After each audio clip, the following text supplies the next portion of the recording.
I get shit done, I have fun. It's my time and I'm the one. I'm breaking through. Hello and welcome to the Business Renovator. Today, I'm thrilled to be having a guest who's actually done this and going to share how he's done it with us, at least a little bit of it. And what the heck am I talking about? We're going to be talking about how to build a $5 million organization with only $500 in less than 3 years. Do you think it's possible? It must be, because my guest has done it. So we'll be able to ask him some questions. So before I get going and get into the show, I just wanted to remind you that if you're watching this live, thank you for being here. And if you're watching this on a replay sometime later, go hashtag replay and let us know when you're looking in from. And if you feel so inclined, if you could subscribe to our YouTube channel, we greatly appreciate it. Now, here's a word from our sponsor.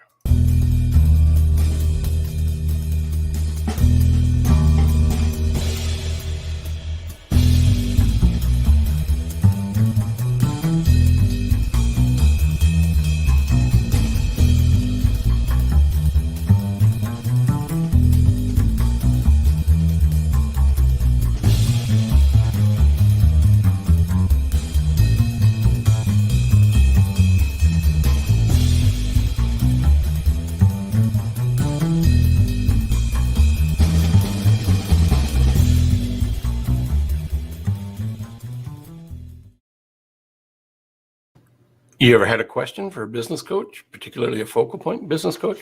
Well, you're in luck. I am one, and I have access to about 200 others around the globe, a diverse background of experience. So if I don't have an answer to the question, that's not a problem. I can introduce you to somebody who would be happy to give you a few minutes or time to help you answer that question. On that note, you can even ask my guest, because he's also a coach. Doesn't have to be with Focal Point, but that doesn't matter. He's a coach and a successful coach. So I mentioned the title of today's show is How to Build a $5 million Organization with Only $500 in Only 3 Years. So Juan Velasco specializes, that's our guest today, is helping small businesses increase their sales and profits. He shows his clients the strategies he's used to build that $5 million organization, and in the first 3 years with only $500. And then he actually got to sell it. They build it and exit. So lots of experience, lots of questions you could ask, and a few answers you can get, because we're only here for about 30 minutes. However, you will have access to how to get hold of him a little bit later on in the show. He's also a published author, international speaker, and a serial entrepreneur, has built several other successful businesses from the ground up, and understands the struggles that business owners face and how to overcome them. He's originally from, I believe, Illinois, lived in California, and now he's coming to us live and in person from Texas. Good morning, Juan. Thanks for being here. Good morning, Coach Phil. It's a pleasure to be here with you today and all your listeners. Is there anything you would like to add to your intro that I may have skipped over? I mean, you covered it really well. I went from, like corporate to serial entrepreneur to business coach. And now we are. We're going to talk about some of that stuff. So what corporates, where was your corporate like? Where did that kind of start? Yeah, absolutely. So originally by trade, I worked for a few large organizations as a engineer. So I actually started out as a engineer, worked at Mitsubishi, Fuji, a couple large organizations, and then quickly went up the ranks and was an executive for them for a few years. So a very diverse background. Yeah, and it's kind of one of the funny stories too. So when I decided to leave corporate, I remember having a conversation with my boss, and he said, "What, are you crazy? You're going to start a business?" He said, I was actually moving to Denver, and he had family there, and he said, "Do you know 80% of the businesses fail within the first couple years?" And just with those words, I mean, that actually just gave me the more ammunition of just, here's my 2 weeks resignation. Yeah. You know what that says to me? And I'm that's my opinion. He didn't want you to leave. You talented guy, a valuable team player. He was trying to influence you with a kind of a negative approach, which actually turned into be the fuel that pushed you out. You know what? That's a really good point. And obviously, we've learned, like, we have positive and negative motivation, and and absolutely, that was his way of trying to keep me there. And it's kind of one of those strategies too. When you build a business, sometimes you got to take those risks, but then you also have to really believe in yourself. When you take that leap of faith. So then going from corporate to what would be the next thing you'd like to impart upon us? So within 30 days, so when I was working for corporate, I just had purchased my first condo. I was 23 at the time. And within 30 days, I sold it, um, made, I think it was about probably like a couple $1,000 because I sold it under a year. And then we started the business, and then I moved to Colorado to start the business. And we moved in a trailer. It was a funny thing. So going from corporate to an entrepreneur to a startup, I remember I was in business with my brother. And I asked him, so how much are we going to be making the first year or the first month? Because I was used to a salary, right? Right. Coming for corporate. His exact words, like, nothing, you know, nothing, so, that was a shock to me. Moved in, rented a trailer, and we started from scratch, down in Dillon, Colorado. That's where we started the business down there. So that's an interesting question, or actually, I think the answer is more interesting. Um, any regrets to listening to what your brother was saying and jumping in with both feet? You know what? That was actually, so it was the scariest thing, but it was the most exciting thing. So when I moved from, because we were in Illinois, like you mentioned, in Chicago, put everything in the U-Haul, traveled all the way to Colorado. Um, it was like the most exhilarating thing I've ever done. And one of the things that really pushed it was that I cut all ties, right? Because I had no ties, besides my family, my mom and dad and my siblings in Chicago. I cut all ties, quit everything, and just jumped into a place we never knew anything about. But I think that really was like the push. So no regrets, because that actually taught me a lot. Not we tend to, at least for me, be afraid of like the uncertainty, Yeah. but just kind of jumping into the mist. So a funny story, going from the city, Chicago, born and raised, to Dillon, Colorado. I mean, it's a really small town, and I lived in a trailer, surrounded by mountains, beautiful, beautiful.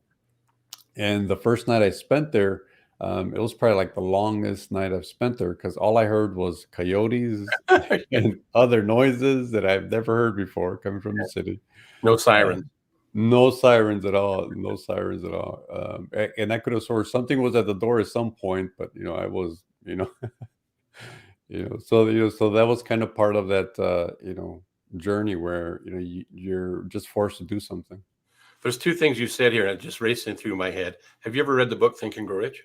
Yes. I thought so, because what you've just described there are a couple of the principles that Hill talked about in his writings when he did his 20 years of a non-commissioned um, journey to talk to the top achievers in his day. And that still is applicable today. And what you talked about was you cut all ties. And there's a story in that book where they talk about the commander in chief, the admiral, whatever his position was. They took to the land, they burnt the ships, there was no retreat. So if you wanted to go home, you had to win the battle. There's no getting out of it. So I've stumbled across a book called Can You Really Think and Grow Rich is the title. I just stumbled across it this year. And it's written by an Arab American. I don't know if he's originally from Canada or if he came from the Middle East, but somehow he came through Canada down to Florida. As a 17-year-old, he became a millionaire doing what you're talking about. He got rid of all ties, and it's an amazing read, but it's a modern day success story, which is kind of like you. That's why I brought it up, because you're living those principles. One of them is don't look back, look forward, jump in. And I think my opinion of what entrepreneurialism is, it's the best self-development course available. The only thing is you don't get a piece of paper that says you've arrived. It's not a degreed course. It's a life course. And you said something else early. earlier on today, and that was it's a journey. So now that you've lived and succeeded through the first year of not getting any money, what's next for you? So you mentioned a couple things. You burn all the boats, right? Or you burn all the ties, like as an entrepreneur. But there's so many periods where you actually want to look back, right? you know, and you want to kind of retreat. And sometimes you kind of tend to think everything's a lot like the shiny object, right? Like everything's better. But I remember like within that first year where we really struggled as a business in the beginning because we were doing everything wrong, right? I mean, like you name it, within that first year that we were working towards building the business, one of our first employees burnt down a fourplex. Literally it was like Christmas, I think it was Christmas Eve, and because it was a plumbing and heating company, and he burned down the entire building like the first year. Wow. So that even more entails you like I want to retreat, this isn't for me. And that's when you actually got to push forward, and it's those periods that really you learn from, right? Like you mentioned a few things where you success is really built on just kind of moving forward, right? And you kind of tend to question it too quite a bit. Well, that's why I say it's one of the best courses and way to personal development that you'll ever get, because you learn a lot of things that you never even thought of. Like your first one was, I don't get a salary. There's no pay, right? That was probably your first lesson, right? Yeah. No, yeah, absolutely. Yeah. So funny point. So with that, so we didn't have, much money, starting the business. So we actually, we, by the time we actually, kind of hit the ground running, and we got a 1997 Chevy pickup, like that was our service truck. And the $500 that we had, we actually used that for our business cards and flyers. And what we ended up doing was we utilized the 30-day credit that like supply houses will give us Right. to buy material to be able to, like bid jobs. But what we did was we actually, like one of the secrets, that I think, it is a lot of trial there is, you just take big risks. So we were like working towards those huge projects that it was only two of us, right? There was no way that we were really had a plan to do it. We knew we can take on those projects, but we didn't know the how, right? But once we started working towards that, and kind of solidifying that, then things started aligning themselves.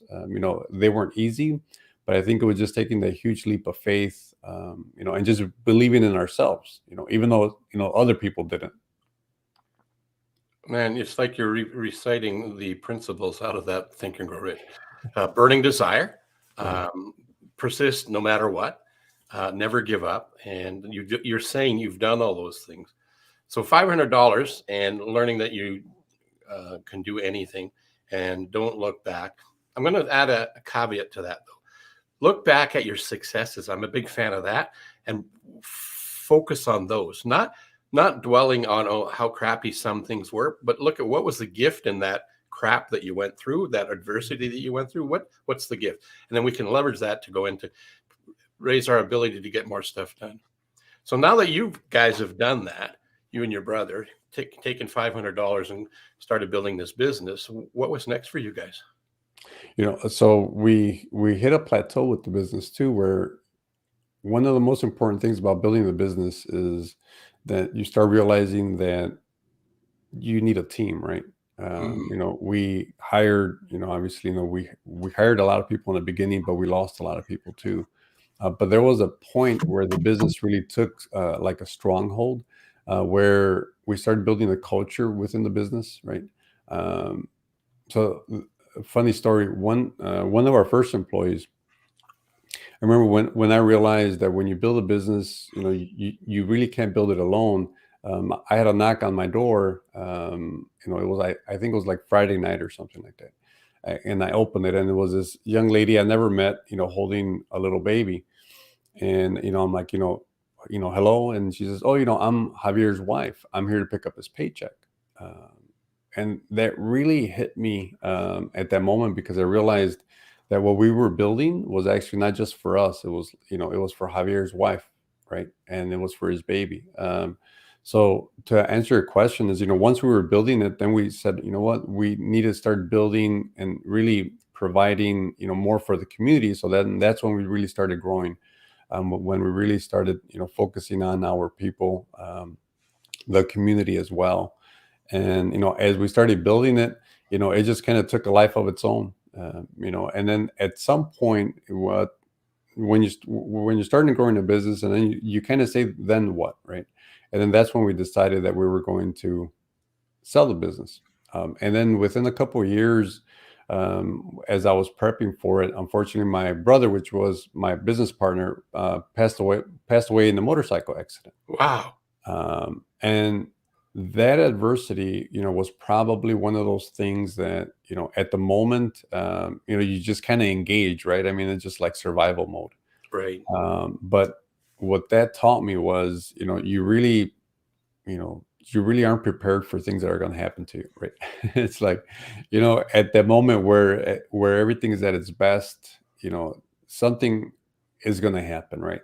And that adversity, you just have to push through it. Sometimes you have no idea how the hell you're going to do it. You question it. I had multiple levels of on questioning myself and everything. Luckily, one of the things that actually was able to help me go through it is like people like you, like Coach Phil, right? Is like people that listen, people that motivate us, people that are just there for us, right? And that's why, sometimes we tend not to ask for help. That's something, I don't know about you, but I think sometimes asking for help is difficult, but it's one of the things that we need to be able to pull us out. Are you familiar with Jack Canfield? Yes, sir. I learned some things from him, many things. I followed him since one of the days when he was at Career Tracks before he became rich and famous. Yeah. And one of the things that I added to my teaching and my coaching and my training is we need to become really big ask holes. And the reason we want to do that is because nobody can read our minds. Even when we're doing a diagnostic process for a homeowner with a furnace or air conditioning unit that we want to, they're looking for a solution, or if it's a child, or if it's a spouse, or if it's a team member, if we don't understand what they're thinking, what's going on in their world, how can we provide them with a solution? So Brian Tracy says we need to become, oh, I said need, we don't need to be anything. It's a pretty good idea to act like a doctor of solutions. So what does a doctor do? A good doctor asks great questions to diagnose the situation. And if you can really get into the soul and the heart of the people we're serving, you can't not be successful, I don't think, because we've listened to people and we've provided them with a solution, if we have one. Because if we've listened and we don't have it, we need to be brutally honest as a professional seller and leader in our communities. And again, this is my opinion. You don't have to buy into it. But if we don't have a solution, be honest. Say, you know what? Based on what I've discovered, I'm not the one to help you. I may know somebody. Let me see what I can do. And you may not know anybody. But just be brutally honest. Do you find, you agree or disagree? Do you think I'm crazy? No, I totally agree, and I think it's about being transparent, like I said. And, one of the key words, kind of things that you mentioned were, listen, we really got to listen, right? And to really become, I would say, even if you don't have the answer, you find it, right? Because, like you mentioned, it's really becoming, it's almost an advocate, right? I mean, if someone comes to you or they're communicating with you, now it's you almost take it as a responsibility to help them no matter what, right? Yeah. So hey, Brett, thanks for popping in and thanks for your comment. Appreciate that. Thanks, Brett. In my sales training program that I've put together, one of my MOs or my objectives is to take people who it could be well-seasoned salespeople, or it could be somebody brand new to it. My goal is to help them be really comfortable in their skin and really proud to say, I'm a seller, I'm a salesperson, I sell things, I provide solutions. So I get them to see themselves as solution providers, problem finders. And when they come from that point of view, instead of being the guy or gal that drops off brochures, donuts, and coffee, they actually have a meaningful conversation to be like that doctor of sales. Did you find that in your business that by paying attention to the people and not just, I'm going to say, glad handing them, which means coffee, donuts, and brochures? Or did you slow down enough to talk to your prospects, turning them into customers and providing them with a solution that solves their situation? Absolutely. And I think that's the key, like what you mentioned, is really, really talk to them and really not just, to kind of go deeper at what they're doing, right? And to be proud of it. I mean, because if you think about it, like we grew a business, cleaning poop, cleaning shit. I mean, it's not one of the most, you know, uh, things that people would think of a building a business, but we did it because we cared about our customers, right? And we really provided the solution. One of the things that separated us, and that I work with my clients too, is that you really got to know what separates you from everybody else, right? Right. And we really did the work that nobody else did. We took the projects that no one else did because we saw that need for it. So we started to listen, right, to our clients. And like you said it perfectly. You really have to, really, it, educate and understand your customer to be solution oriented, right? Yeah, absolutely. I don't know about you, but sometimes, you see, individuals providing a solution, but it's their own solution and not the solution that the client wants, right? Oh man, you hit that one out of the park. That's absolutely right. Reminds me of a little rhyme. Some people call it hokey, but it does help me uh, remember what you just said. So if you see Jim Jones through Jim Jones' eyes, you'll sell Jim Jones what Jim Jones buys because you've paid attention, you've listened, and you've offered up some solutions. And if Jim or Jane Jones sees what we've offered and how it solves a problem that they don't want, and they're looking for a solution they can't find, if we become that solution they were looking for, guess what they're going to do? Well, you don't have to guess, they're going to engage with us, right? Right. Yep. Absolutely. Yeah. I mean, I love that. I'm gonna I'm gonna have to take that one to memorize it or write it down because that's absolutely right. And Yeah. and when you're looking at a business, right, and you want to be able to grow it, that's so key. And that's what enabled us to be able to grow that business. And then later, when I sold it to a public company, was really just become solution oriented. And really listen to your customers because at the end of the day, it's bigger than just you know a transaction. It's actually more of a relationship you build because out, like the customers that we build, and again, I'm sure like the clients that you have, like we were having that conversation, like it's a long-term relationship, right? That you build your customers, and that's really the foundation of every successful business. Yeah, there is a mindset that's been conditioned in many of us, and myself at times. I think I catch myself in it, and that's instant gratification. And that comes from the fast. I'm going to pick on the fast food industry Mm. because they've made things convenience for us. So creating that program over the decades, people forget that if you're going to create a human being, it takes energy from mom, energy from dad, and then about 9 months for gestation period before it will become in a physical form. Well, business is really not any different, is it? Or even any kind of goal. We need to uh, have the end result in mind, take steps to make it happen, and then nurture it and allow it to grow. So, growing a garden. Um, you've said a whole bunch of things here. I want to recap them because time really goes fast. We're like down to 24 minutes already. So this is what I got out of hearing you. So I'm going to take my eyes off the camera for a minute.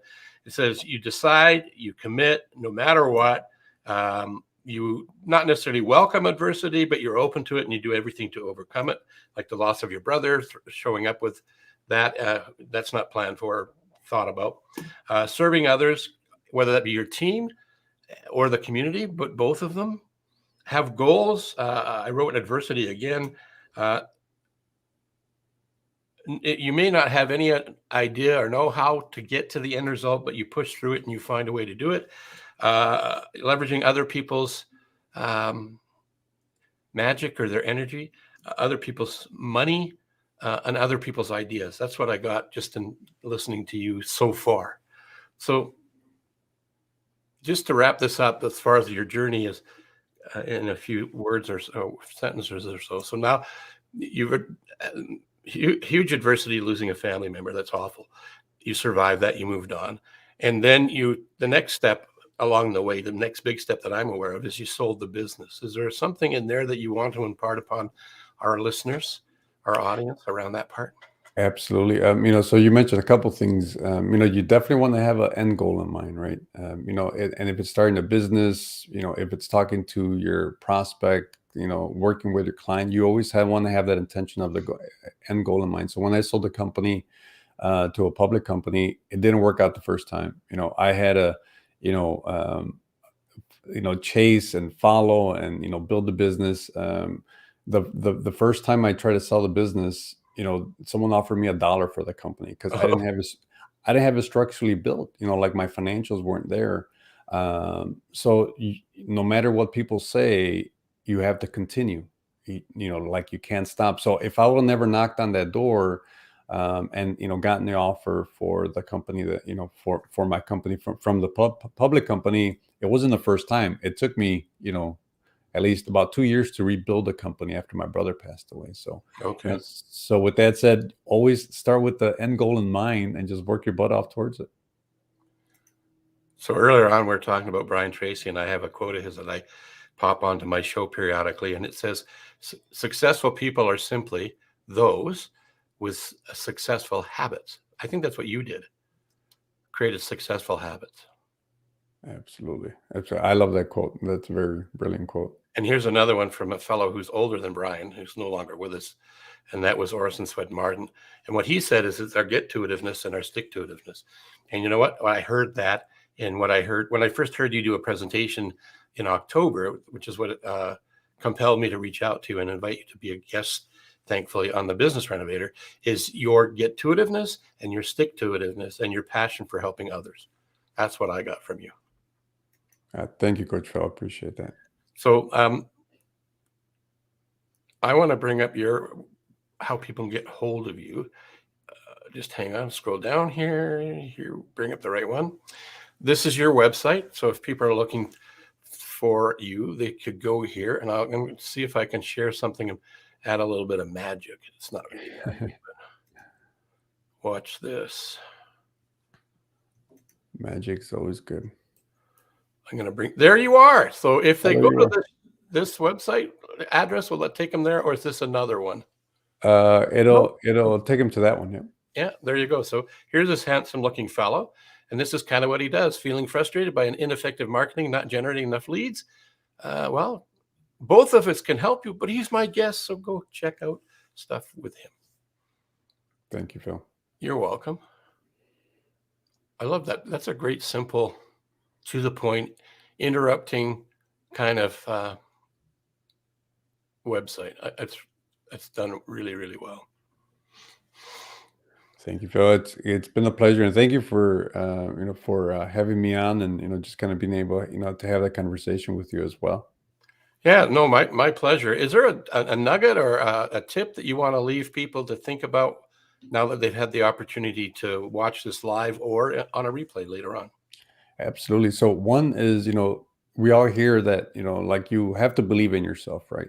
But just know that, you're going to be challenged by yourself, essentially, right?